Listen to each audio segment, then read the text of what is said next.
और हमने कल कर चुका है मध्य प्रदेश का प्राग ऐतिहासिक काल और मध्य प्रदेश का आदि ऐतिहासिक काल। और आज हम करने वाले हैं मध्य प्रदेश का वैदिक काल के अंतर्गत कौन कौन सा ऐसे कंटेंट है जो एमपी की हिस्ट्री से कनेक्ट है। हुआ क्लियर? या फिर ऐसे कौन से क्वेश्चन है जो ये इस टॉपिक से आ चुके हैं। तो क्वेश्चन कहता है कि मध्य प्रदेश की जो नदी है नर्मदा का सबसे पहले साहित्यिक उल्लेख कहाँ मिलता है। तो ये ध्यान रखना, साहित्यिक उल्लेख कहाँ मिलता है ये जानने के लिए आपको ये जानना जरूरी है कि भारत में जो साहित्यिक उल्लेख है ये पढ़ते क्यों हैं। इसलिए पढ़ते हैं क्योंकि भारतीय इतिहास को जानने के 3 स्रोत हैं। एक है पुरातात्विक स्रोत, एक है साहित्यिक स्रोत और एक है जो यात्री बाहर से आए थे उनका जो साहित्य लिखा गया है उसके अकॉर्डिंग, यानी 3 साहित्य जो है के अकॉर्डिंग हम इतिहास को जानते हैं। तो इसमें जो मध्य प्रदेश की नदी कौन सी है, सबसे लंबी नदी, वो है नर्मदा। नर्मदा का उल्लेख कहाँ मिलता है, तो ये मिलता है हमें शतपथ ब्राह्मण में मिलता है। अब ये क्या है, ठीक है। तो ये जान लेना कि जो हमारे वेद कितने हैं, वेद हैं 4। हुआ क्लियर? और 4 ही उसके उपवेद हैं और हर एक वेद के अपना अपना एक साहित्य है, हर एक वेद का अपना अपना एक अरण्यक है, हर एक वेद का अपना अपना एक ब्राह्मण है। और इसी प्रकार जो 4 वेद में एक वेद कौन सा है, वो है यजुर्वेद। यजुर्वेद का जो ब्राह्मण है वो कौन सा है, वो है शतपथ ब्राह्मण। और एक ब्राह्मण है वो है तैत्रीय ब्राह्मण। अब ये ब्राह्मण क्या है, अरण्यक क्या है, ये जानने के लिए आपको जाना पड़ेगा प्लेलिस्ट में। वहाँ मैंने समझाया है अलग अलग लेक्चर में कि ब्राह्मण क्या है, वेद क्या है, अरण्यक क्या है, ये क्यों बनाए गए थे, इनकी उत्पत्ति कैसे हुई है, ये सब आपको वहाँ मिल जाएगा, ठीक है। लेकिन ये जान लीजिए कि जो यजुर्वेद है उसके 2 ब्राह्मण ग्रंथ है और उसमें से एक ब्राह्मण ग्रंथ है कौन सा, वो है शतपथ ब्राह्मण। और इसी ब्राह्मण में किसका उल्लेख है, वो उल्लेख है नर्मदा नदी का उल्लेख है। क्या नाम से, वो नाम है रेवा नाम से उल्लेख है।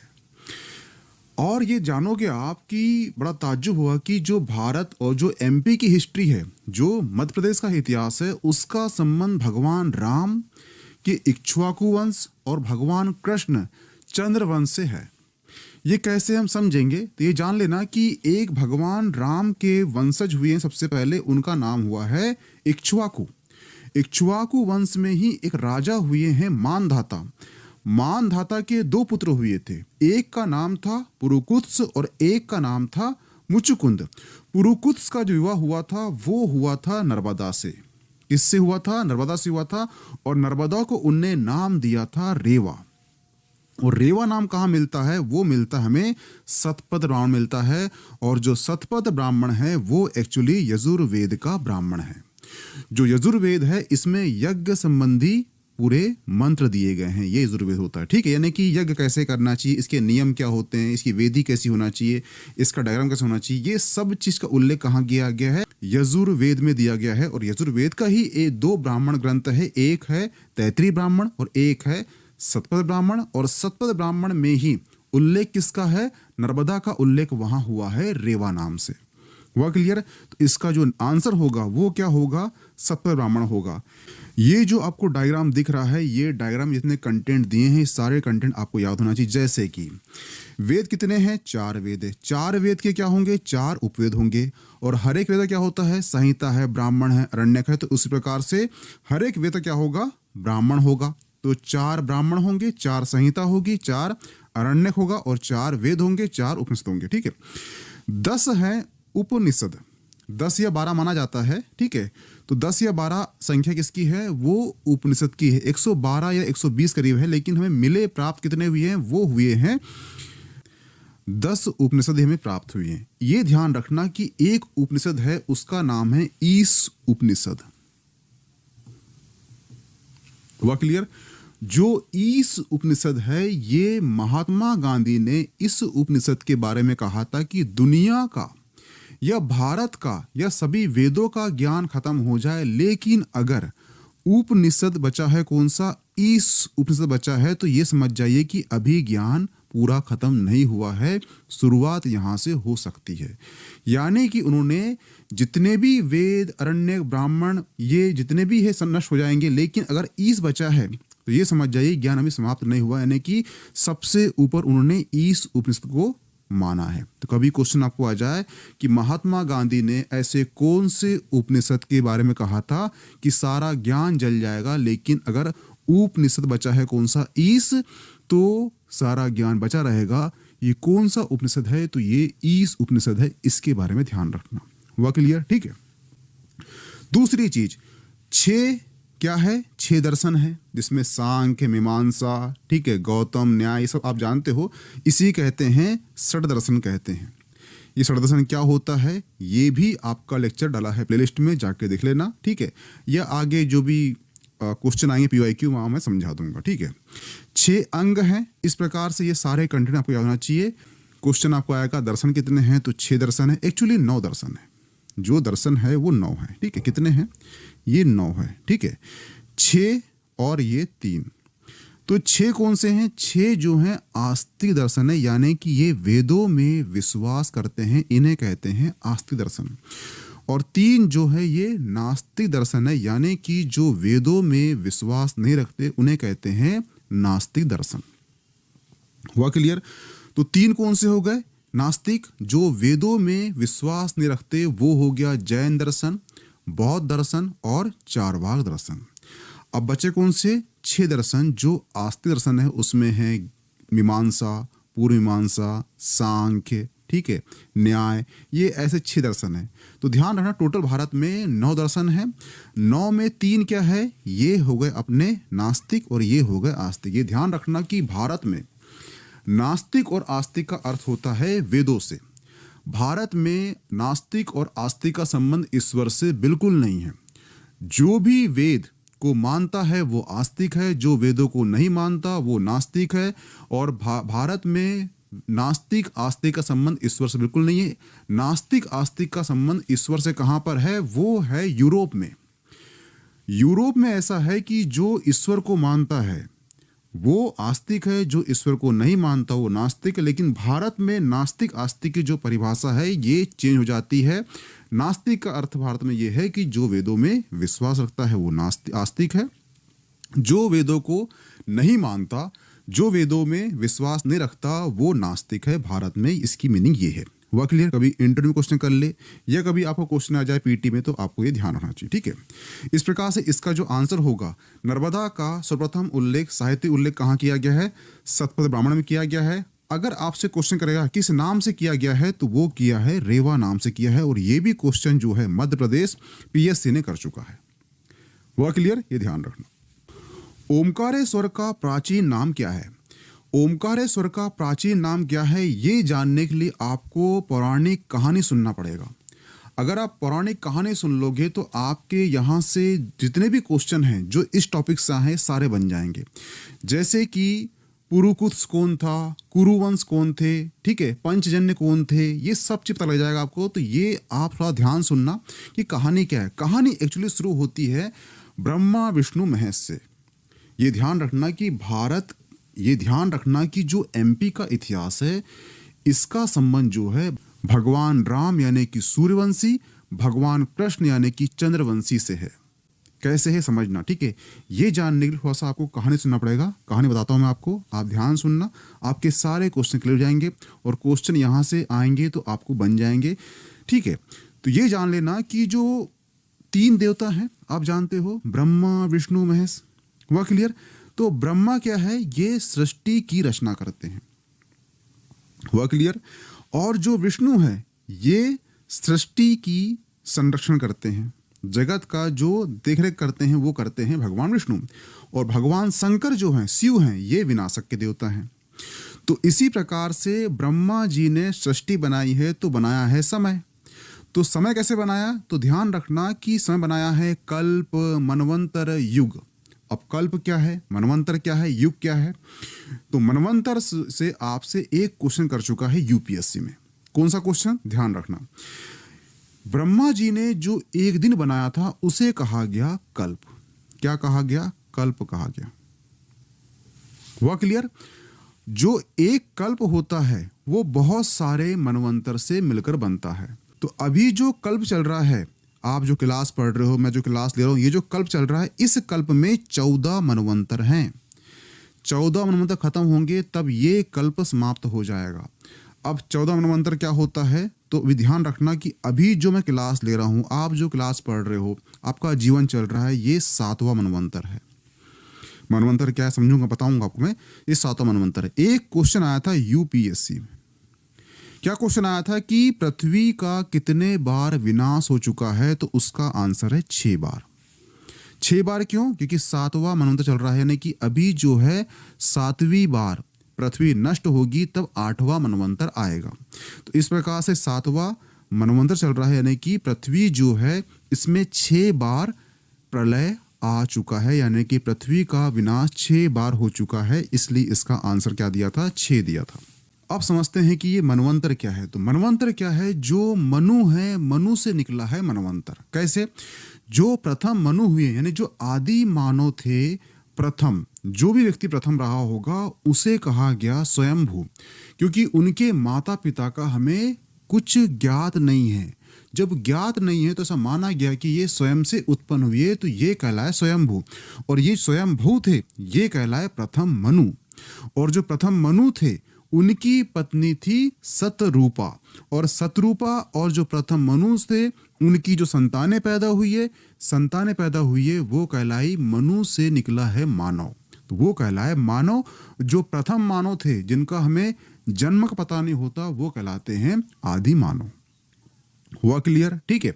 तो इसी प्रकार से प्रथम मनु स्वयंभू हुए, दूसरे हुए स्वरोचित हुए, तीसरे उत्पन्न हुए। इस प्रकार से मनु पैदा होते होते गए। इस प्रकार से अभी हम जो है 7वें मनवंतर में चल रहे हैं। जैसे कि आपने सुना होगा कि 10 अवतार किसके हैं? वो हैं विष्णु जी के। और जो प्रथम अवतार है वो है मत्स्य अवतार। तो ऐसा माना गया था, ऐसी किदवंती है कि जो 6वां मनवंतर चला, तो 6वें मनवंतर में तो भगवान जो सूर्य थे, सूर्य का हुआ था संज्ञा से। संज्ञा कौन थी? तो संज्ञा जो है विश्वकर्मा की पुत्री थी। संज्ञा और सूर्य के जो पुत्र उत्पन्न हुए वो कहलाए है सत्यवत यानी विवत्सो, और एक कहलाए यम। तो जो विवत्सो थे, विवत्सो जो मनु थे, ये बात चल रही है 6वें मनवंतर की। तो यहाँ पे क्या हुआ है कि जब प्रलय आने वाला था तो भगवान विष्णु ने मत्स्य अवतार यानी कि मछली का अवतार लेकर जो विवत्सो मनु थे उसको कहा गया कि 7 दिन बाद यहाँ प्रलय आने वाला है और तुम इस नाव में बैठ जाना। और नाव को बांध दिया किससे? हिमालय से। जब प्रलय आया तो सृष्टि नष्ट हो गई, यानी कि जो 6वीं सृष्टि थी ये नष्ट हो गई। हुआ क्लियर? और नाव बंधी थी किससे? हिमालय से। जब पानी छटा तो जो नाव है ये तिब्बत के क्षेत्र में आके अटक गई। और ऐसा कहा जाता है कि विवत्सो मनु को जो ईश्वर थे उनने ज्ञान दिया।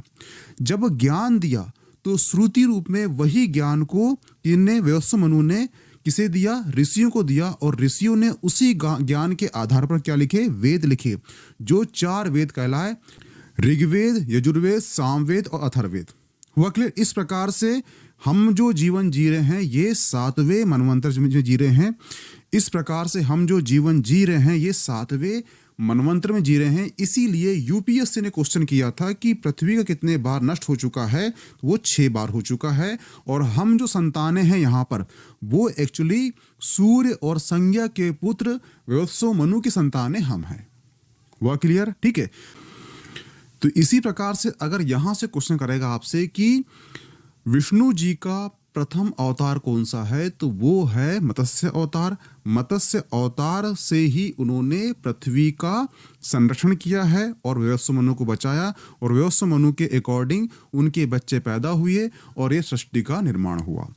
इसी प्रकार से जो विवत्सो मनु थे उनकी 9 संतानें थी, 9 पुत्र थे। ठीक है। और 9 पुत्र और एक क्या थी? लड़की थी, पुत्री थी।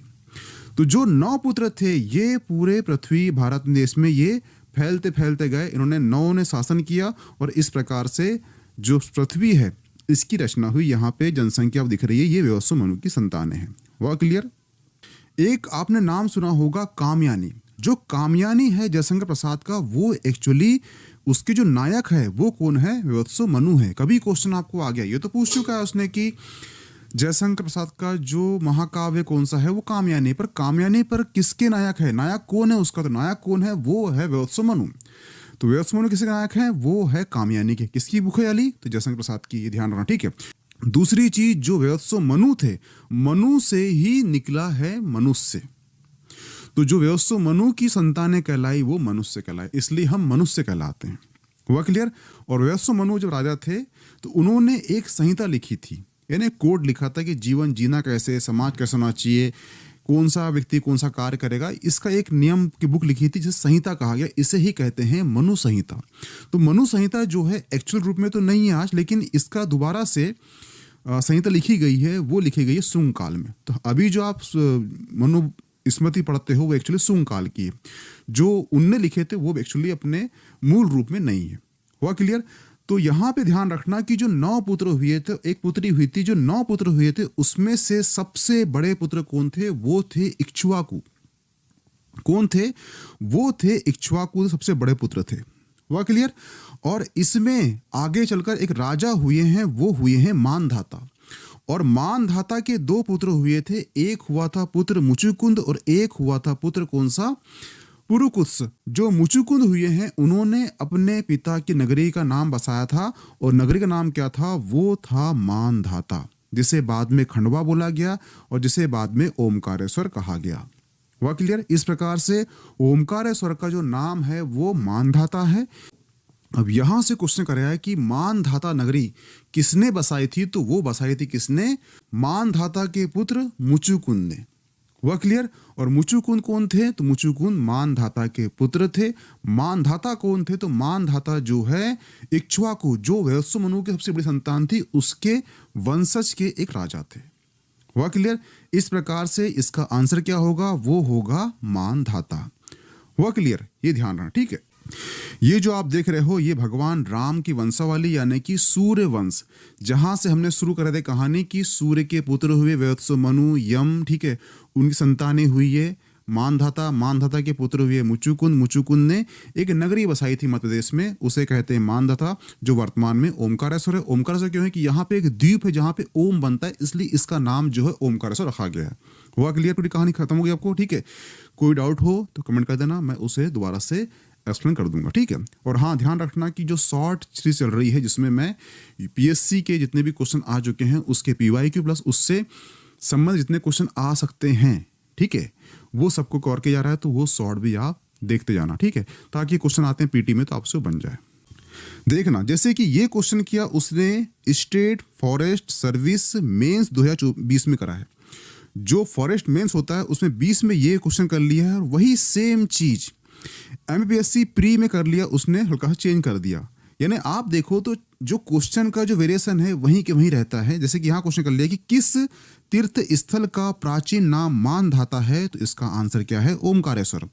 मानधाता कौन थे? तो ये वत्सो मनु की बड़ी संतान थी इक्ष्वाकु। इक्ष्वाकु के वंश में एक राजा हुए हैं मानधाता। मानधाता का पुत्र हुआ है मुचुकुंद।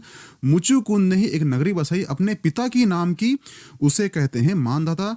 यहाँ पर एक द्वीप बनता है, उसमें बनता है ओम, इसलिए इसका नाम जो है वो ओमकारेश्वर रखा गया। और ये कहाँ पर है? ये खंडवा में स्थित है। हुआ क्लियर? ये ध्यान रखना, ठीक है। और ये क्वेश्चन जो है मध्य प्रदेश प्री ने 2021 में कर चुका है। तो ध्यान से लेक्चर सुनना आप, तो जो क्वेश्चन मिस हो भी जाएंगे तो आपसे वहां बन जाए, कहानी आपको याद होना चाहिए बस, ठीक है। बघेलखंड का प्राचीन नाम क्या है? वही सेम चीज जो वत्सो मनु हुए हैं उनकी संतानें हुई थी, 9 संतानें हुई थी। कितनी हुई थी? 9 संतानें हुई थी। 9 में सबसे बड़ी कौन सी थी? वो थी इक्ष्वाकु। उसमें से एक पुत्र कौन थे? सबसे अंतिम पुत्र थे वो थे कारुस। और बताया था मैंने कि जो 9 संतानें थी, 9 पुत्र थे, उन्होंने अलग अलग क्षेत्रों में शासन किया है। जैसे कि मानधाता ने कर लिया अपने कहां पर? खंडवा साइड कर लिया, ठीक है।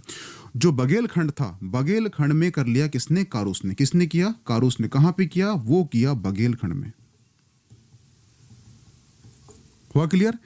तो कभी क्वेश्चन आपको आएगा कि बघेलखंड में शासन किसने किया है, तो वो कारूस ने किया है। इसलिए कभी ध्यान रखना, किसी किसी एग्जाम में पूछ लिया है कि कारूस क्षेत्र कौन सा है। कारूस क्षेत्र एक्चुअली बघेलखंड है। क्यों है? क्योंकि यहाँ पर कारूस ने शासन किया है। कारूस कौन है? तो वो एक्चुअली वैश्यमनु की संतान थी। 9 उसमें से अंतिम पुत्र कारूस थे जिन्होंने बघेलखंड में शासन किया है। हुआ क्लियर? ये ध्यान रखना। और मैंने स्टार्ट में बताया था कि इनके जो पुत्री हुई थी वो हुई थी इला। इला का जो विवाह हुआ था वो एक्चुअली ब्रह्मा जी के मानस पुत्र से हुआ था। ब्रह्मा जी के बहुत से मानस पुत्र हुए हैं, जैसे कि आप जानते हो नारद, ये मानस पुत्र थे। इसी में एक पुत्र हुए हैं ऋषि आत्री, और ऋषि आत्री का जो पुत्र हुए वो हुए चंद्रमा। चंद्रमा के पुत्र हुए हैं बुद्ध, इसलिए चंद्रमा के पुत्र हुए थे बुद्ध, तो इनकी वंशावली कहलाई चंद्रवंशी। बुद्ध के जो पुत्र हुए वो हुए पुरुरवा या सोम हुए हैं, ठीक है। और आप जानते हो कि आपने एक कालिदास का एक महाकाव्य पढ़ा होगा विक्रम उर्वशी। तो विक्रम उर्वशी में जो पुरुरवा या सोम या उर्वशी के बीच में जो कहानी बताई गई है वो पुरुरवा, यही पुरुरवा है जो बुद्ध के पुत्र थे। हुआ क्लियर? जो सोम या पुरुरवा है इनका विवाह हुआ था सूर्य की पुत्री इला से। हुआ क्लियर? और जो पुरुरवा या सोम है इन्होंने शासन किया है कहां पर? बुंदेलखंड में। क्वेश्चन आपको ये आ चुका है कि बुंदेलखंड का नाम, प्राचीन नाम क्या है? तो वो है कारूस। उसी प्रकार से जो सोम या पुरुरवा ने शासन किया है कहां पर? बुंदेलखंड में। इसलिए बुंदेलखंड में एल वंश की स्थापना किया था, क्योंकि पुरुरवा या सोम का जो विवाह हुआ था वो हुआ था इला से। इला कौन है? तो वो सूर्य की पुत्री है। पुरुरवा या सोम के 2 पुत्र हुए थे, एक हुए थे आयु, एक हुआ था अमावस। अमावस्या ने ही एक शहर की स्थापना किया था, उस शहर का नाम था कान्यकोच। और कान्यकोच के लिए 150 वर्षों तक पाल, प्रतिहार और गुर्जरों में क्या चला है? युद्ध चला है। और पाल, प्रतिहार और गुर्जरों में युद्ध चला तो ये हो गए कमजोर। और इन्हीं के कौन सामंती थे? वो थे परमार। ये कमजोर हुए तो परमारों ने इसका उठाया फायदा और मालवा में स्वतंत्र परमार वंश की स्थापना कर दिया। ये कन्नौज वही कन्नौज है जिसकी स्थापना सोम के पुत्र अमावस्या ने किया था। जो दूसरे पुत्र थे आयु, आयु के पुत्र हुए नहुस, नहुस के पुत्र हुए ययाति, ययाति के पुत्र हुए पुरु, यदु, तुर्वस, अनु, ध्रुव। जो यदु हुए हैं, यदु ही बाद में यादव कहलाए और इसी यादव वंश में बाद में भगवान कृष्ण का जन्म हुआ। इस प्रकार से आप समझ चुके होंगे कि मध्य प्रदेश की हिस्ट्री में भगवान कृष्ण और भगवान राम के वंशावली का संबंध है। हुआ क्लियर? तो ये ध्यान रखना, ये कहानी को थोड़ा सा ध्यान से सुनना ताकि आपसे क्वेश्चन आएंगे। क्वेश्चन सिंपल सा आएगा, ये कारूस क्षेत्र कौन सा है? तो बघेलखंड है। कभी क्वेश्चन आपको आ गया कि एल वंश ने कहाँ शासन किया है? तो वो किया है बुंदेलखंड में। क्यों किया है? क्योंकि एल कौन था? वो इला थी। इला कौन थी? वो सोम की पत्नी थी। और सोम कौन थे? वो बुद्ध के पुत्र थे। इला कौन थी? वो सूर्य की पुत्री थी। ठीक है, जो इला से ही एल वंश निकला, तो एल ने कहां शासन किया है? वो किया है बुंदेलखंड में शासन किया है। हुआ क्लियर? तो ये कहानी बताने का मतलब ये था। हुआ क्लियर? इसका आंसर क्या आएगा? बुंदेलखंड का प्राचीन नाम क्या है? वो है कारूस। प्राचीन नाम मैकॉल से निम्न में से किस क्षेत्र का बोध होता है? तो मैकाल सूता, ठीक है, ऐसा कहा जाता है कि मैकाल सूता को कभी कभी भगवान शंकर से जोड़ लिया जाता है। इसलिए आप देखना, जो मध्य प्रदेश की सबसे लंबी नदी है नर्मदा नदी को शिव की पुत्री कहा जाता है। तो जो मैकाल सूता है ये एक्चुअली, या मैकॉल है, ये इसका प्राचीन नाम क्या है? तो वो है आपका अमरकंटक। ठीक है, अमरकंटक कहां पर है? तो ये है आपका अनूपपुर में। कहां पर है? अनूपपुर जिले में स्थित है। और जो अमरकंटक है ये एक्चुअली एक धार्मिक स्थल के रूप में जाना जाता है। और यहां से नर्मदा, सोन और जोहिला नदी की उत्पत्ति होती है। एक कहानी ये भी है कि जो नर्मदा नदी है उसका विवाह नहीं हुआ है। उस कहानी के पीछे रीजन है सोन और जोहिला। एक्चुअली सोन जो है ये पुरुष है, जोहिला स्त्री है और नर्मदा स्त्री है। ये जो है एक ही जगह पर इनकी उत्पत्ति हुई है, लेकिन विवाह हो रहा था नर्मदा और सोन का। नर्मदा ने जोहिला को बुलाने भेजी सोन को, और सोन जब देखा जोहिला को, जोहिला काफी सुंदर थी, तो दोनों ने विवाह कर लिया। इस प्रकार से जो देखना, जो नदी नर्मदा है वो इतनी क्रोधित हो गई कि ये जो है उल्टे रास्ते बहने लगी और सोन और जोहिला जो है इस साइड बहने लगे। इसलिए कहा जाता है कि नर्मदा जो है आजीवन कुंवारी रही थी। ये सब किदवंती है, आपको सिर्फ याद रखना है कि मैं जो नर्मदा है गुस्सा हो गई थी, इसलिए ये किस साइड, जो पश्चिम साइड बही थी, और जो सोन और जोहिला विवाह कर लिए थे वो बहे थे पूर्व साइड। हुआ क्लियर? और तीनों की उत्पत्ति कहाँ से हुई है? ये अमरकंटक यानी कि अनूपपुर जिले से हुई है। तो यहां से आपके इतने क्वेश्चन आए थे, ठीक है, वो क्वेश्चन मध्य प्रदेश पीएससी के समाप्त होते हैं। मिलते हैं नेक्स्ट टॉपिक में। Okay, thanks. इसकी पीडीएफ मिल जाएगी आपको मीमांसा एकेडमी के टेलीग्राम ग्रुप में, तो प्लीज ज्वाइन कर लीजिए उसे।